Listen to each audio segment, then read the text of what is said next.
This video is sponsored by Simply Safe, and let me tell you, there's no safe like Simply Safe. Welcome to Electrified. It's your host, Dylan Loomis. Apparently, my week off had me eager to be back, and it resulted in a 43-minute video on Monday. And YouTube was down for millions of people that night, so if you missed it, there was a lot covered in that episode. But today, to balance the scales for those that prefer short, concise videos, that's my goal for this episode. Beyond today, I will continue to let the news dictate the video length, but today I just want to say thank you to those that still watch even though you prefer 10 to 15 minute videos. This one is for all of you. Just to follow up on a Cybercab being sold to a customer this year, as it stands now at the federal level, a Cybercab could not be sold to a customer in all 50 states. As it stands, NHTSA still requires all vehicles to comply with the FMVSS. If the vehicle doesn't, which the Cybercab does not, it has to get an exemption. And for now, that exemption is limited to 2,500 units per manufacturer per year. So, unless something changes, only about 10 states right now will actually allow the Cybercab to be registered for personal use. As far as I can tell, those states are Florida, Georgia, Iowa, Louisiana, Nebraska, Nevada, North Carolina, North Dakota, Texas, and Utah, all of which would allow the sale, registration, and driverless operation of the Cybercab. And then the other 40 states have a hodgepodge of different rules. Some focus on testing and pilots, others just focus on commercial fleets, others lack AV-specific laws entirely. So as we've been saying now for about a year, these state-specific laws are likely to limit autonomous adoption. And further, even if you live in a state where you would be legally able to register a Cybercab, if you wanted to take it across the country, then technically operating that vehicle in certain states would be against the law.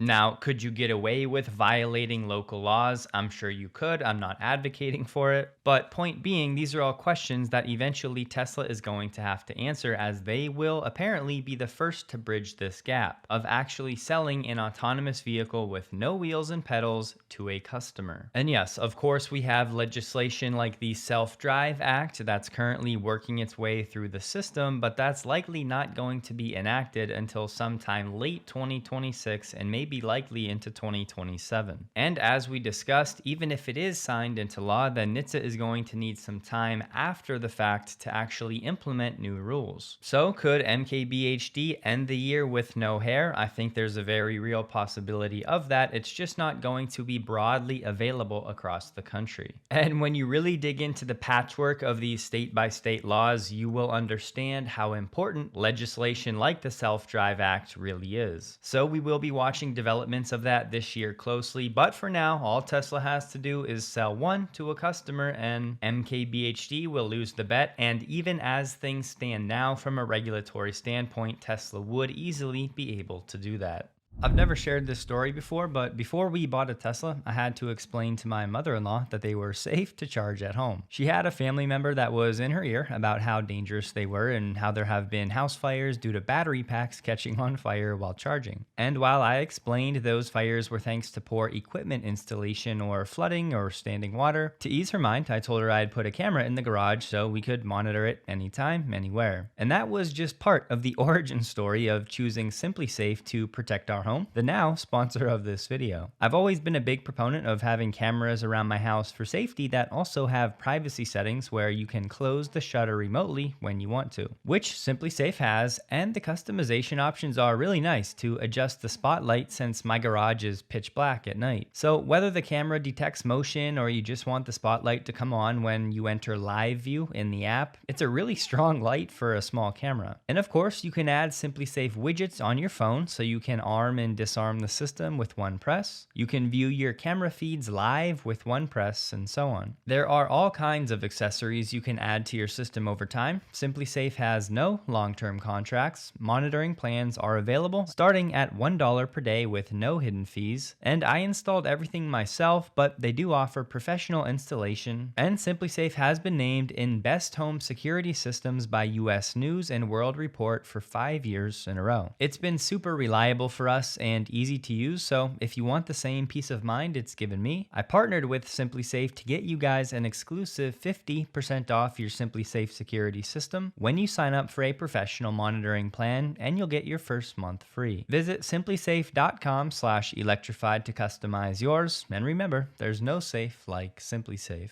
Right now, there's so much noise around Tesla's FSD and safety data. They did apparently update the mileage counter, and we're at just over 8.2 billion miles now, so I think Tesla may have manually adjusted things over the past 2 weeks to effectively reset the pace of the counter. Of those 8.2 billion miles, just over 3 billion are city-driven. And as I've said before, there is some legitimate pushback to Tesla in how it reports the data. Just one example, this 7 times fewer major collisions on FSD. That number is comparing to the US average, which is using vehicles that are on average 12 years old. Now, on one hand, it's true that that's the average age of the fleet on the road, but the criticism is, should a Tesla that has FSD enabled be compared to vehicles on average that were manufactured in 2014? So understandably, some people think that multiplier should be compared to Teslas driven manually with active safety features. And of course, Tesla shares that data right here, but that would show FSD is 2.4 times safer rather than 7 times safer. And there are other criticisms, not just from bears, but from organizations like NHTSA. They've said because Tesla relies on sensors to report incidents, in severe accidents, that crash might not be reported at all. And further, Tesla says they only count the crash if FSD was active within 5 seconds before impact. And NHTSA has pushed back on that too, saying they would rather see something like 30 seconds. Of course, there's the argument that FSD will only engage in easier driving scenarios. Personally, I think that holds much less water today than it did even a year ago, as we've seen pretty impressive snow performance. But we have to understand the US average takes all miles in all roads into consideration, whereas there are some tough driving scenarios where a user just may not engage FSD, or they've tried to, but they're not able to. So the point I'm trying to make here is most of the reporting on this information is just being distorted, and it has some level of bias. Of course, from Tesla, it's for marketing and it's going to have inherent bias, and reports like this from Gizmodo will have a negative bias. But either way, it's not necessarily lying, it's just cherry picking and framing the data. For example, Gizmodo said that Tesla has submitted data for 14 crashes, which I would call incidents, since Robotaxi launched in Austin in June. Given how many Robotaxi miles Tesla's covered in Austin since launch, doing simple math, that works out to 1 incident every 57,000 miles. And Tesla's own report says miles driven before a minor collision, the US average is 222,000 miles, which would mean yes, from this perspective, Tesla's Robotaxi service in Austin would be performing worse than the US average. So I just hope everybody can see that this data can be easily manipulated to create a narrative, and that's exactly what's happening on both sides. And as we mentioned today, these Robotaxi incidents have largely been very minor, most with no injuries, many when the Robotaxi was parked, and none of them actually say who was at fault. So is extrapolating that data really effective to make a claim as to the safety of a Robotaxi? Personally, I would say no. Now, it's definitely stuff that Tesla wants to get cleaned up and is part of why they're not yet scaling. But to argue that Robotaxis are less safe than a human based on that Gizmodo's framing is just not reasonable to me, because safety boils down to injuries, at least for me, and that would significantly change the data if you filtered for that. So I do plan to build my own project around this now that I'll have more time starting in a few weeks, but until then, just tread lightly with all of the safety data. But I do stand by what I said. If every car on the road used FSD today, annual deaths would trend to near zero overnight, which in my book means yes, FSD is safer than humans today, and it's not that close. And I don't think this comment from Elon should be taken as a promise, but don't forget he said roughly 10 billion miles of training data is needed to achieve safe, unsupervised self-driving. Given where we're at with the FSD counter and that about 20 million miles are being added every day, we should hit that 10 billion mile threshold sometime between May and June. And sadly, no matter what the safety data says, we have to factor in the regulators. The governor of New York, Kathy Hochul, has just pulled her proposal to allow commercial robotaxi services services in smaller cities outside New York. Based on conversations with stakeholders, including in the legislature, it was clear that the support was not there to advance this proposal, which I think we can take to mean that the Teamsters and the labor unions, taxi unions, all of those groups in New York were pushing back vehemently. This doesn't necessarily change anything, it just keeps things status quo. That proposal would have allowed companies to apply for permits to operate fully driverless without a safety operator for commercial robotaxi services outside of New York City, mostly in smaller cities, some upstate areas, and other parts of the state, just not in any city that has over 1 million people. This is definitely a setback for Waymo, as they were planning to expand around New York City, but Waymo said they will keep pushing forward via the legislature. So for now, it sounds like New York is going to remain one of the tougher states for full robotaxi commercialization. We just got a new report from the Energy Information Administration. The main takeaway from this report makes clear why Tesla has refocused on solar. Comparing 2025 electricity generation from solar in the US, it's up 28% year over year. That compared to the same time period in 2024, and utility scale solar alone was up 34.5%. Naturally, when a lot of people think of solar, they think of rooftop and residential, and that's certainly a portion. However, it's the utility side that is scaling very quickly, which is going to mean great things for, you guessed it, Tesla's Megapack business, because most of these utility scale solar farms will be paired with battery storage. So even though utility scale solar drove the growth for 2025 over 2024 up 35%, rooftop solar, both residential and commercial, was also up 11%. And dating back to 2021, every single year, solar electricity generation in the States has grown between 17 and 35% per year. And if you exclude 2023, which was the outlier at 17, it's been between 25 and 35%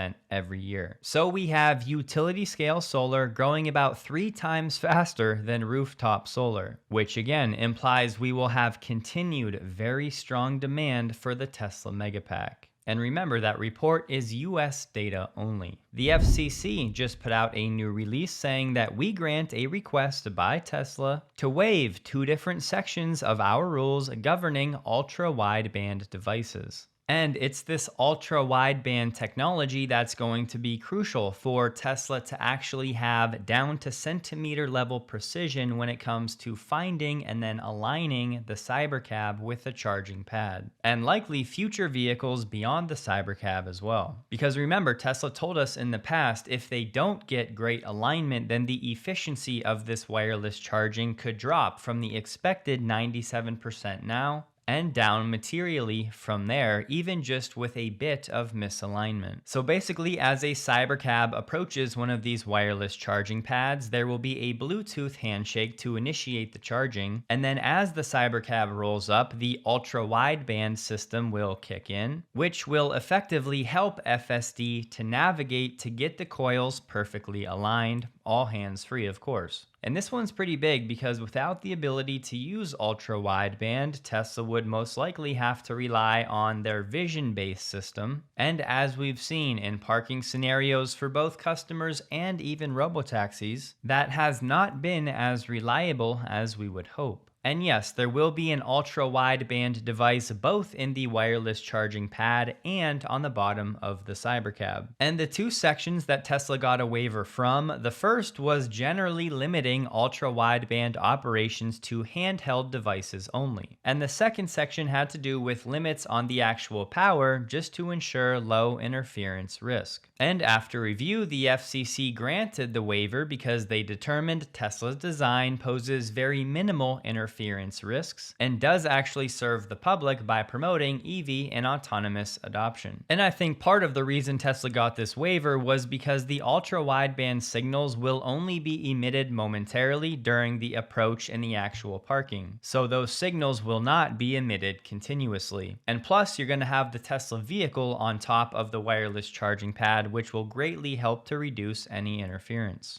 So it's great to see this waiver come through, and it seems likely that this was a potential limiting factor for Tesla deploying some wireless charging pads for testing. So this could serve as a green light, meaning in March, perhaps somebody in Austin or even Fremont catches a glimpse of a Cybercab testing wireless charging out in the wild. We have Uber planning to spend more than $100 million to build fast-charging autonomous vehicle charging stations in the US. Uber will focus initially on the Bay Area, Los Angeles, and Dallas, markets where it also plans to launch public robotaxi services with tech partners to compete with Waymo. The amount will cover site development costs, equipment, grid connection, and associated capex for developing the charging infrastructure. Uber said it expects to offer AVs on the Uber app in at least 10 cities by the end of this year. And this is the big line. In Austin and Atlanta, Uber works with Waymo to offer driverless rides and is also responsible for the management of the cars, including charging, cleaning, and inspecting the vehicles through third-party firms it has invested in. So Uber is trying to do a lot here, but most of it is not vertically integrated, meaning it's not really a moat at all. They're effectively rapid-fire signing agreements with anybody in the AV industry to try to have a piece of the action. The Uber spokesperson declined to comment on whether Waymo might use the new chargers it plans to build in the Bay Area, LA, and Dallas, saying that those sites are designed for cars that are on the Uber network. Because remember, Waymo offers rides in the Bay Area and LA on its own app, not Uber's. Uber also announced it reached new deals with charger operators to make charging more accessible to its rideshare drivers in EVs.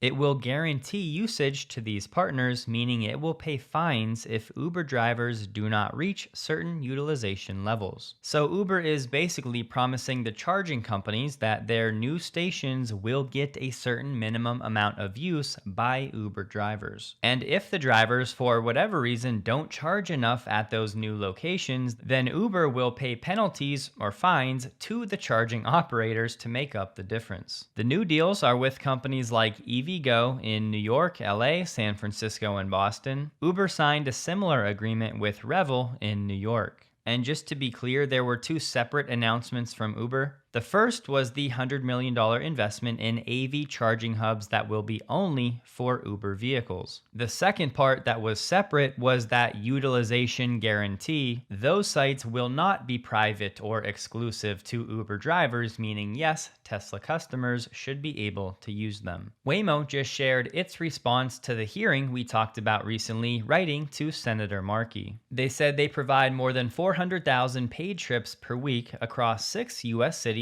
and have surpassed 20 million lifetime trips, and they now operate a fleet of over 3,000 vehicles across those 6 major U.S. cities. Waymo clarified its remote assistants, RA agents, provide advice and support to the Waymo driver but do not directly control, steer, or drive the vehicle. But Waymo does have a tool for special situations where a remote agent could move the car forward at 2 miles per hour for a short distance at fixed steering angles to exit the travel lane, but to date that functionality has never been used outside of training. So I think that's a very important clarification that Waymo remote operators are not actively controlling the vehicle in any way. One more fun fact, Waymo has 4 different locations for its remote operators in Arizona, Michigan, and 2 cities in the Philippines. At any given time, there are roughly 70 remote assistant agents on duty worldwide, and about half of those are in the US, which means 3,000 vehicles in the fleet divided by 70 remote operators is about 43 vehicles per remote operator. Frankly, the whole time reading through this report, I could not help but want one from Tesla. Edmunds, the company that historically has seemed like it had a bone to pick with Tesla, can no longer deny the truth. This year, they named the Model 3 the best rated electric car. They said the Model 3 might be the best value electric car you can buy. It's the best Model 3 yet. It's impressively well-rounded thanks to improved build quality, ride comfort, and a compelling combination of efficiency, performance, and value. The director of vehicle testing said the Model 3 offers just about the perfect combination of everything: speed, range, comfort, space, tech, accessibility, and convenience. It's a no-brainer if you want a sensible EV. And JD Power just put out its EV owner satisfaction, and what do you know? Tesla's Model 3 ranks the highest overall. And while EV adoption has been struggling struggling, EV owner satisfaction has never been higher. Overall satisfaction among current BEV owners is at its highest level since the study's inception in 2021. Nearly all owners of BEVs, 96%, say they would consider buying or leasing another one for their next vehicle. And the availability of public charging is by far the most improved index factor in both premium and mass market BEV segments. On a 1,000-point scale, both the premium and mass market segments were both up over 100 points year over year. And for the vehicle portion, the Model 3 ranked the highest overall and the highest in the premium BEV segment with a score of 804, and Tesla's Model Y came in second place at 797. The BMW i4 came in third at 795.